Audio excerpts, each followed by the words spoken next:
Fala, galera. Tudo bem com vocês aí? Joia? Bom, vocês devem ter visto aí notícia e tal, né, Juju? É isso aí. Sobre incidente aí com helicóptero e tal.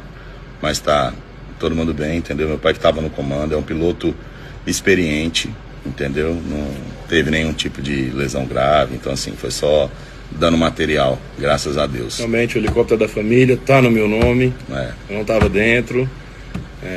Mas graças a Deus, papai tá bem, saúde e tudo certo, só material. É isso aí. Obrigado Beijo pela pra- preocupação de vocês, viu? Que Deus abençoe vocês sempre. Amém. É isso, galera. Um beijo pra vocês, fiquem com Deus, tá bom? E é isso. Tchau, tchau. Tomar um cafezinho agora.